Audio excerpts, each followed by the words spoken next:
नमस्ते दोस्तों, एक बार फिर आपका स्वागत है स्काई मेट वेदर के नेशनल वेदर बुलेटिन में। आज 28 मार्च हो चुकी है और मार्च का महीना लगभग समाप्ति की ओर है और हमने देखा कि सेकेंड हाफ ऑफ मार्च जो है वो बारिश से भरपूर था। हालांकि किसान भाइयों को बहुत नुकसान हुआ है कई इलाकों में, लेकिन अब जो हल्की फुल्की बारिश हो रही है वो ज्यादा नुकसान नहीं पहुंचा रही है।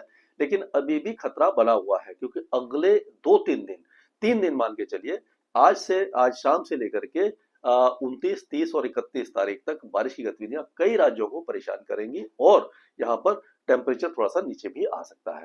तो अभी देखेंगे कि जो वेस्टर्न डिस्टर्बेंस है आपका, ये यहाँ पर दिखाई दे रहा है, वेस्टर्न डिस्टर्बेंस आ गया है जो आज रात को पहुंच जाएगा और इंडो साइक्लोनिक सर्कुलेशन पाकिस्तान पर एक ट्रफ बनी हुई है। ये सारा जो सिस्टम है उसको उसके हिसाब से क्या रहेगा ये देखते हैं हम। तो देखिए, अफगानिस्तान में बारिश की गतिविधियां काफी अच्छी रहेंगी, पाकिस्तान के उत्तरी इलाकों में रहेगी, ज्यादातर पाकिस्तान के कई इलाके, पंजाब प्रांत वगैरह में, बलूचिस्तान में हल्की बारिश रहेगी, लेकिन सिंध सूखा रहेगा। अगर हम पहाड़ों की बात करें तो पहाड़ों पर हमें बारिश की गतिविधियां लगातार दिखाई देंगी और पूर्वी भारत में कम हो जाएगी। और अगर 29 तारीख की बात करते हैं तो आप देखेंगे कि जो राजस्थान के साथ साथ उत्तर प्रदेश के कुछ इलाके और उत्तर भारत में, पूर्वोत्तर भारत में बारिश रहेगी और 30 तारीख को बारिश की गतिविधियां काफी इलाकों में रहेगी। तो एक एक राज्य से शुरू करेंगे। तो अगर हम देखें तो ये पहाड़ों पर अगले 2-3 दिनों के दौरान काफी अच्छी बारिश रहेगी। ऊंचे पहाड़ों पर स्नोफॉल रहेगा, गुलमर्ग, सोनमर्ग, ये जो इलाके हैं यहाँ पर स्नोफॉल हो सकता है। कुपवारा, बांदीपुर, मुजफ्फराबाद, ये सारे इलाके काफी ज्यादा बारिश देखेंगे। श्रीनगर से लेकर के पुलवामा, बदगाम, पुंछ, कुलगांव, राजौरी, रियासी, कठुआ, ये सारे इलाकों में बारिश की गतिविधियां अगले 2-3 दिनों तक जारी रहेगी। अगर लद्दाख की बात करते हैं तो लद्दाख में एक बार फिर से बारिश की गतिविधियां दिखाई देंगी। गिलगित से लेकर के आपका ये जालाम है, कारगिल है, ये सारे इलाके, लेह है, ये सारे इलाकों में बारिश की गतिविधियां आपको 2-3 दिन तक दिखाई देगी। अगर हम हिमाचल की बात करें तो हिमाचल में आप देखेंगे लाहौल स्पीति, चंबा और जो किन्नूर है आपका, और केलोंग है, धौलाधार हिल्स है, कुल्लू है, यहाँ सारे इलाकों में अच्छी बारिश है, काफी तेज बारिश है और मौसम एकदम ठंडा हो जाएगा। और ये जो बारिश की गतिविधियां हैं वो निचले इलाकों में भी, आपके ऊना, बिलासपुर, सोलन, ये शिमला, सभी इलाके में दिखाई देने वाली है।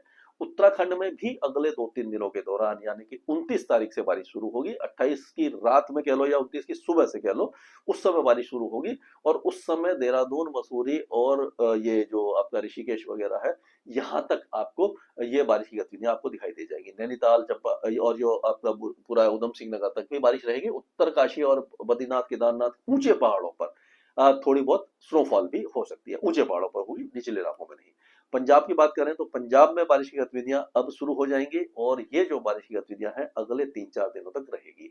आज पंजाब के जो पठानकोट, गुरदासपुर, अमृतसर, तरन तारण, कपूरथला, जलंधर, फिरोजपुर, मोगा, फरीदकोट, फजलिका, मुक्तसर, बठिंडा, यहाँ तक होगी। उसके बाद धीरे धीरे पूरा पंजाब कवर हो जाएगा और आप मान के चलिए कि 31 तारीख तक पूरे पंजाब में रुक रुक करके बारिश की गतिविधियां होंगी। दिल्ली में आज रात से बारिश की गतिविधियां हो सकती है। 29, 30 और 31 तारीख को दिल्ली सराबोर होगी बारिश में और काफी अच्छा मौसम हो जाएगा। और हो सकता है कि ट्रैफिक जाम वगैरह भी कई इलाकों में आपको देखने को मिल जाए।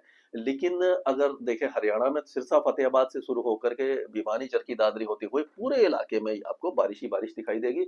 और आज अगर देखें रात को या कल सुबह तक जो बारिश है वो उत्तर प्रदेश के सहारनपुर, मुजफ्फरनगर से लेकर के बिजनौर, मेरठ और बुलंदशहर, अलीगढ़ वगैरह में रहेगी।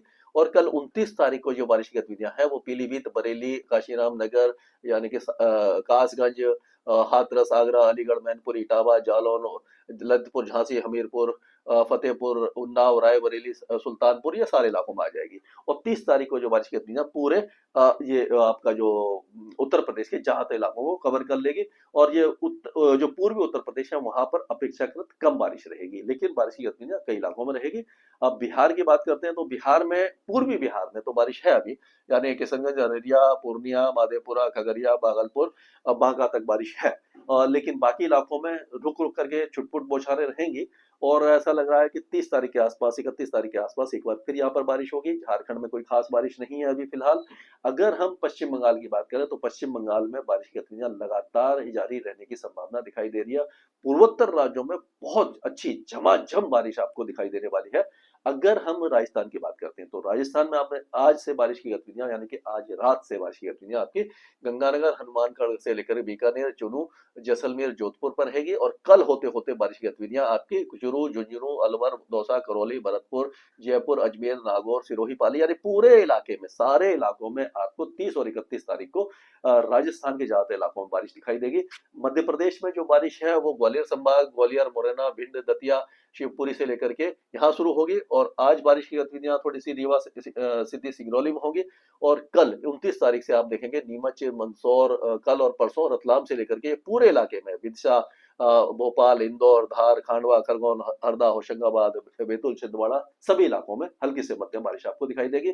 छत्तीसगढ़ में जो बारिश की गतिविधियां हैं वो आज और कल तो उत्तरी छत्तीसगढ़ में होगी। उसके बाद हमें लग रहा है कि जो बारिश की गतिविधियां मध्य भागों तक भी आ जाएगी, लेकिन बहुत ज्यादा हैवी रेन के चांसेस दिखाई नहीं दे रहे हैं। उड़ीसा में हल्की फुल्की बारिश ही रहेगी। इस वेदर सिस्टम का बहुत ज्यादा असर उड़ीसा तक नहीं पहुंचेगा।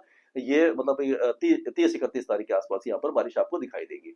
29 तारीख को सौराष्ट्र कच्छ के कुछ इलाकों में बारिश रहेगी। और 30 तारीख को हो सकता है कि जो पाटन है, महिसाना, साबरकांठा, बनासकांठा, गांधीनगर, अरवली, महिसागर, सुरेंद्रनगर, मोरबी और अहमदाबाद वगैरह और बड़ौदा तक भी गुजरात में बारिश हो जाए। अब अगर महाराष्ट्र की बात करते हैं तो महाराष्ट्र में जो बारिश की गतिविधियां हैं वो बहुत ज्यादा हमें दिखाई नहीं दे रही है। विदर्भ वगैरह में थोड़ी बहुत रह सकती है, लेकिन ज्यादातर महाराष्ट्र का इलाका जो है वो सूखा ही रहेगा, गर्म रहेगा। बहुत ज्यादा गर्म नहीं रहेगा, क्योंकि जो उसके ऊपर के इलाकों में जो बारिश हो रही है उसका असर यहाँ पर दिखाई देगा। तो टेम्परेचर यहाँ पर थोड़ा सा गिर जाएगा। तेलंगाना में कोई खास वेदर एक्टिविटी हमें दिखाई नहीं दे रही है, लेकिन 30 और 31 तारीख को आदिलाबाद से लेकर के ये आपका निर्मल, जगतल, निजामाबाद, सैदापेट, मेंढक, संगारेड्डी, और ये आपका जनगांव और हैदराबाद तक बारिश की गतिविधियां हमें नजर आ रही है। आंध्र प्रदेश के ज्यादातर इलाके वैसे सूखे रहेंगे। रायलसीमा में बहुत हल्की बारिश की संभावना है, लेकिन कर्नाटक के कई इलाके बारिश देख पाएंगे जो 30 और 31 तारीख को रहेगी बारिश। और उस समय हमें बीजापुर, गुलबर्गा, यागीर, बगलकोट, रायचूर, कोपल, गंडक, धाराबाड़, यहाँ तक बारिश की गतिविधियां नजर आ रही है। बेंगलुरु, तुमकुर, चकबालापुर, चामराजनगर में भी हल्की बारिश हो सकती है। केरल में जो बारिश की गतिविधियां वो छुटपुट ही रहेंगी, बहुत ज्यादा नहीं रहेगी। तमिलनाडु के इंटीरियर पार्ट्स में ही बारिश रहेगी। कोस्टल एरिया में बारिश की संभावना कम नजर आ रही है। लक्षद्वीप और अंडमान और निकोबार द्वीप समूह आमतौर पर शुष्क रहेंगे, गर्म रहेंगे। यहाँ पर मौसमी गतिविधि दिखाई नहीं दे रही है, यानी कि उत्तर भारत से लेकर के, पहाड़ों से लेकर के शुरू होकर के गुजरात, राजस्थान, मध्य प्रदेश, महाराष्ट्र के कुछ इलाके और पूर्वी और उत्तर पूर्वी भारत में बारिश रहेगी। दक्षिण भारत में जो बारिश है बहुत झमाझम नहीं होगी, लेकिन हाँ कई राज्य वहां पर भी बारिश देखने वाले हैं। तो मार्च का महीना बारिश के साथ ही खत्म होने वाला है। स्काई मैट वेदर में अभी के लिए